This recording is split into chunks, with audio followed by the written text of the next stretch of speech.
Friends, మనము గిరి ప్రదక్షిణ చేసే సమయంలో మనకి ఫుట్పాత్ల పైన ఇలా సాధువులైతే కనిపిస్తారు.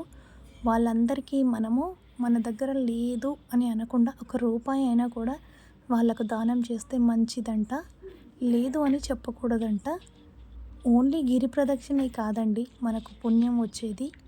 గిరి ప్రదక్షిణ చేసుకుంటూ అక్కడక్కడ ఉన్న పేదవారికి వాళ్ళకు అన్నదానం చేయడం కానీ, మధ్య మధ్యలో జంతువులు కనిపిస్తాయి కదండీ! వాటికి ఏదైనా తినిపించడం కానీ, అవన్నీ చేస్తే చాలా మంచిదండి. నేనైతే ఇవన్నీ చేస్తూ వెళ్ళాను. అందుకే నాకు చాలా టైం పట్టింది. మధ్య మధ్యలో నాకు ఆవులు, కోతులు ఇలా కనిపించాయి. వాటికి కూడా నేను నా దగ్గరున్న వస్తువులనైతే తీసి అవి తినడానికైతే వాటికి ఇచ్చేసాను. సో ఇలా చేయడం వల్ల కూడా మనకు చాలా మోక్షం అనేది వస్తుందండి. అందుకే నేను గిరి ప్రదక్షిణ చేసే సమయంలో నాకు చాలా సమయం పట్టిందని చెప్పాలి.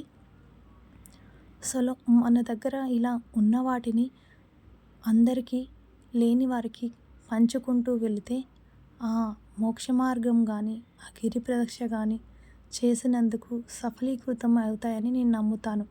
నా పిల్లల చేతితో కూడా నేను వాటికి ఇప్పించాను. నా పిల్లల చేతితో కూడా నేను సాధువులకు ఇప్పించాను.